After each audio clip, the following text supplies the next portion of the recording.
बिस्मिल्लाहिर्रहमानिर्रहीम। अस्सलाम वालेकुम डियर स्टूडेंट्स, मैं हूं मिर्ज़ा ज़ुबैर यूसुफ़, आपका फ़िज़िक्स टीचर। आज हम inter part 1 physics chapter 4 work and energy का नेक्स्ट टॉपिक करने जा रहे हैं। That is topic 4.7 conservation of energy. ये टॉपिक कोई लॉन्ग क्वेश्चन नहीं है, अलबत्ता इससे रिलेटेड एक्सरसाइज के चंद इंपॉर्टेंट शॉर्ट क्वेश्चन हैं जो एग्ज़ाम में आ जाते हैं। इसके अलावा मल्टीपल चॉइस क्वेश्चन के लिहाज से भी ये टॉपिक काफ़ी इंपॉर्टेंट टॉपिक है। इससे कबल हमने टॉपिक 4.6 किया which was the inter conversion of potential energy and kinetic energy, और वहाँ पर हमने देखा कि किस तरह एनर्जी एक फॉर्म से दूसरी फॉर्म में कन्वर्ट होती है, लेकिन टोटल एनर्जी हमेशा हमारे पास कांस्टेंट रहती है। तो इस टॉपिक में भी हमारे पास law of conservation of energy की डेफिनेशन गिवन है। That is energy can not be destroyed, it can be transform from one kind to another. मतलब कि एनर्जी को ना तो हम खुद से बना सकते हैं, ना ही उसको हम खुद से ख़त्म कर सकते हैं, लेकिन वो एक फॉर्म से एक हालत से दूसरी हालत में कन्वर्ट हो सकती है। या हम ये भी कह सकते हैं कि जो टोटल एनर्जी होती है ना, हमेशा हमारे पास वो कांस्टेंट रहती है। तो जो लास्ट टॉपिक था उसमें हमने पोटेंशियल एनर्जी और काइनेटिक एनर्जी की बात की, तो उन दोनों का सम हमारे पास मैकेनिकल एनर्जी के इक्वल आ रहा था, जो कि mgh थी जिसकी वैल्यू, और वो हमेशा हमारे पास कांस्टेंट रहती है। तो एनर्जी की हमारे पास ढेर सारी टाइप्स हैं जिनको मैंने टॉपिक 4.5 में डिटेल से बताया। तो नंबर 1 पे वहाँ पर हमारे पास मैकेनिकल एनर्जी थी। उसके अलावा जो बहुत ज़्यादा एनर्जीज डेली लाइफ में इन्वॉल्व होती हैं, इस्तेमाल होती हैं, उनमें हमारे पास इलेक्ट्रिकल एनर्जी आ जाती है, केमिकल एनर्जी आती है, और वो एनर्जी जिसका इस्तेमाल सबसे ज़्यादा किया जाता है that is the heat energy. तो हमारे पास जितनी भी एनर्जीज होती है ना, मोस्ट ऑफ द टाइम उनकी जो फाइनल उनकी फॉर्म या फाइनल उनकी जो हालत होती है ना, वो हीट एनर्जी है। तो लास्ट टॉपिक में भी जब हमने उस मैस को ड्रॉप किया एक हाइट से, तो इनिशियली उसकी पोटेंशियल एनर्जी थी, जैसे वो नीचे मूव किया तो पोटेंशियल काइनेटिक में, और जैसे वो ज़मीन को टकराया तो उसकी काइनेटिक एनर्जी हीट एनर्जी में कन्वर्ट होती है, और हीट आपके एटमॉस्फेयर में डेसिपेट हो जाती है, और फाइनली आपकी इन्वायरमेंट का, सराउंडिंग का जो टेम्परेचर होता है हीट की वजह से इंक्रीज़ होता है, और इसी तरह दिन ब दिन इंक्रीज़ होता जा रहा है। आपके चैप्टर के लास्ट में इसी टॉपिक से रिलेटेड जो इम्पोर्टेंट शॉर्ट क्वेश्चन है उनको भी ज़रा देख लेते हैं। पहला शॉर्ट क्वेश्चन है 4.7, जिसके अंदर हमें बताया गया कि एक रॉकेट जब ज़मीन के सराउंडिंग में या एटमॉस्फेयर में एंटर होता है तो उसकी जो नोज़ कोन है वो गर्म क्यों हो जाती है। ठीक है, why nose cone of rocket become hot, उसकी रीज़न हमने बतानी है। तो जब रॉकेट ज़मीन के एटमॉस्फेयर में एंटर होता है तो ज़मीन के एटमॉस्फेयर में आपको पता है ढेर सारे डस्ट पार्टिकल, वाटर वेपर्स होते हैं। तो जैसे ही रॉकेट एंटर हुआ उसके पास काइनेटिक एनर्जी थी, और जब वो कोलाइड किया, टकराया इन पार्टिकल्स के साथ, तो उसकी काइनेटिक एनर्जी कोलिजन की वजह से कन्वर्ट होगी हीट एनर्जी में। That's why the nose cone of rocket become hot, इस वजह से उस रॉकेट की नोज़ कोन गर्म हो जाती है।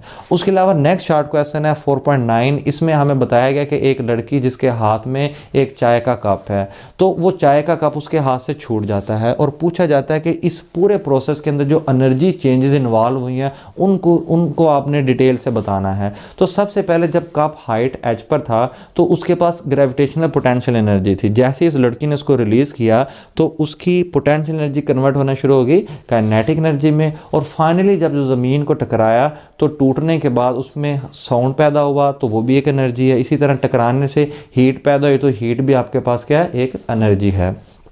इसके अलावा 4.10 लास्ट शॉर्ट क्वेश्चन है इस चैप्टर का। इसमें बताया गया कि एक लड़का जिसके पास गुलेल है, कैटापुल्ट है, और गलती से वो एक ग्रीन हाउस की विंडो को, शीशे की खिड़की को तोड़ देता है। अब इस पूरे प्रोसेस में पूछा गया है कि कौन कौन सी एनर्जी में जो चेंजेस हैं वो इन्वॉल्व हुई हैं, उनकी हमने लिस्ट बनानी है। तो सबसे पहले जब लड़के ने गुलेल से उस पत्थर को खींचा तो गुलेल में जो रबड़ होती है उसमें इलास्टिसिटी होती है, तो इलास्टिक पोटेंशियल एनर्जी सबसे पहले उस पत्थर के पास आई। जैसे उसने उस पत्थर को रिलीज़ किया तो इलास्टिक पोटेंशियल एनर्जी कन्वर्ट हो जाती है काइनेटिक एनर्जी में, और जैसे ही पत्थर जाके उस शीशे को टकराया तो वही लास्ट क्वेश्चन की तरह शीशा टूटा तो साउंड प्रोड्यूस हुआ, हीट प्रोड्यूस हुई, तो फाइनल जो एनर्जीज थी वो साउंड और हीट की फॉर्म में थी।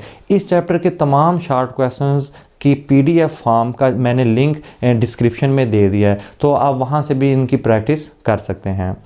नेक्स्ट जो लास्ट चीज़ हमने आज के टॉपिक में डिस्कस करनी है, वो जो टेबल आप देख सकते हैं जिसमें लिखा है जी फॉर योर इंफॉर्मेशन। एक साइड पर आपको नज़र आ रहा है सोर्सेज ऑफ एनर्जी गिवन है और दूसरी साइड पर उनका ओरिजिनल सोर्स गिवन है। हमारे पास जो एनर्जी होती है, मैंने आपको बताया कि वो ढेर सारी फॉर्म में एग्जिस्ट करती है। मोस्ट ऑफ द टाइम हमारे पास जो एनर्जी का जो सोर्स होता है ना, वो सन होता है। तो यहाँ पर यही बताया गया कि कौन कौन सी एनर्जी का जो सोर्स है वो सन है या मून है या अर्थ है। तो सबसे पहली जो टाइप है हमारे पास, that is the solar energy. अब सोलर एनर्जी हमें पता है रिसीव करने के लिए हमारे पास बड़े बड़े सोलर पैनल्स होते हैं। सोलर पैनल पर जब सूरज की रोशनी पड़ती है तो उसमें वो डायरेक्ट लाइट एनर्जी को इलेक्ट्रिकल एनर्जी में कन्वर्ट करता है और उसको हम फिर आगे मज़ीद हीट एनर्जी में कन्वर्ट कर सकते हैं। जिस तरह आजकल हम बिजली की मदद से हीटर चलाते हैं तो वो क्या होता है, इलेक्ट्रिकल एनर्जी हीट एनर्जी में कन्वर्ट हो रही होती है। Next one is the biomass. तो सबसे पहले हमें पता होना चाहिए कि बायोमास क्या है।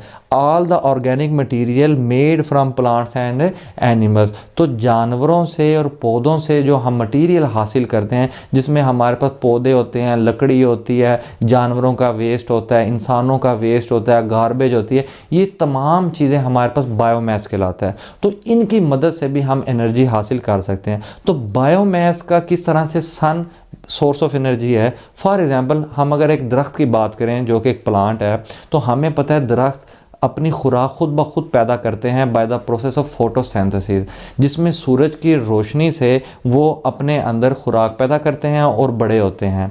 और फाइनली हम लकड़ी को उसकी काट के जलाते हैं और जिससे हीट एनर्जी प्रोड्यूस होती है। तो मेन सोर्स हम देख सकते हैं यहाँ भी हमारे पास क्या है, सन है। Next one is the fossil fuel.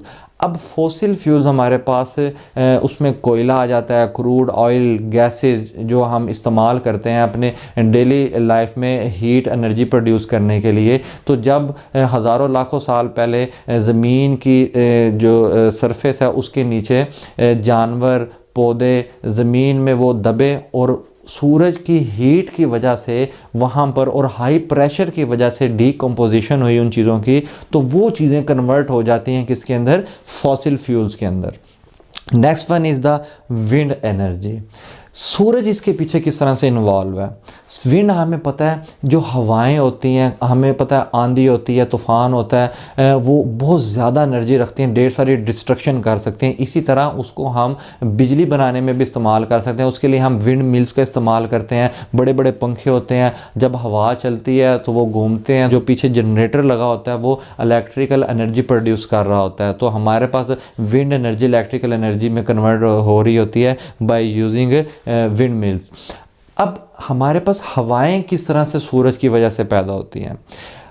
सूरज की हीट की वजह से ज़मीन के ऊपर टेम्परेचर और प्रेशर में डिफरेंस आता है और प्रेशर के डिफरेंस की वजह से हमारे पास कहीं पर हवा ज़्यादा हो जाती है उसकी रफ़्तार और कहीं पर हवा की रफ़्तार कम हो जाती है। इस चीज़ को हम चैप्टर 6 में डिटेल से जाके पढ़ेंगे कि किस तरह प्रेशर और जो स्पीड ऑफ फ्लूइड या स्पीड ऑफ एयर है वो आपस में इंटरलिंक्ड है। Next one is the wave energy, जिसका ओरिजिनल सोर्स यहाँ भी सन लिखा गया हुआ है। वेव्स क्या होती हैं, हमें पता है पानी की जो लहरें होती हैं उनको वेव्स कहा जाता है। तो बड़ी बड़ी लहरें होती हैं जिनसे ढेर सारी डिस्ट्रक्शन भी हो सकती हैं, जिस तरह सुनामी में होता है। तो वो लहरें कैसे पैदा होती हैं, उसके पीछे सूरज किस तरह इन्वॉल्व होता है। सूरज की वजह से हमने देखा कि प्रेशर और टेम्परेचर में चेंजेस आते हैं, जिसकी वजह से हवा की रफ़्तार में तब्दीली होती है। तो अगर तेज़ हवा पानी की सरफेस से गुजरेगी तो बड़ी बड़ी लहरें वो पैदा कर सकती है। इस वजह से उसके पीछे भी सूरज ही इन्वॉल्व होता है। Next one is the hydro electricity. नाम से अब हमें पता चल रहा है हाइड्रो पानी और इलेक्ट्रिसिटी। तो हम पानी की वजह से बिजली हासिल करते हैं, वो किस तरह से। हमारे पास जो ग्लेशियर्स होते हैं वहाँ पर बर्फ़ जमी होती है। जब सूरज की रोशनी या हीट उन ग्लेशियर्स पर बर्फ़ पर पड़ती है तो वो पिघलते हैं और उनका पानी माउंटेन से बुलंदी से मूव करता हुआ नीचे की तरफ को जाता है। तो उसके पास पोटेंशियल एनर्जी होती है। तो हम उस पानी को स्टोर करते हैं, डैम्स बनाते हैं और वहाँ पर हम देखते हैं कि टरबाइन्स और जनरेटर की मदद से जब पानी उसमें से गुजरता है तो हमारे पास बिजली प्रोड्यूस होती है। तो हाइड्रो इलेक्ट्रिसिटी का भी जो मेन सोर्स है that is the sun. Next one is the tides. सबसे पहले हमें पता होना चाहिए कि टाइड्स क्या होती हैं। उर्दू में हम टाइड्स को मद्दजज़र बोलते हैं। जब चांद ज़मीन के नज़दीक आता है तो वो ज़मीन को अपनी तरफ अट्रैक्ट करता है।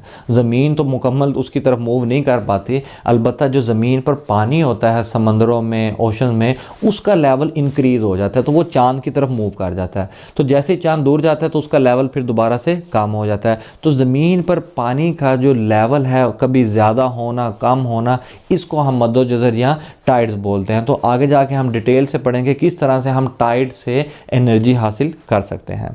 Last one is the geothermal energy, जिसका सोर्स हमारे पास अर्थ होता है। नाम से हमें पता चल रहा है जियो का मतलब होता है अर्थ और थर्मल का मतलब होता है हीट।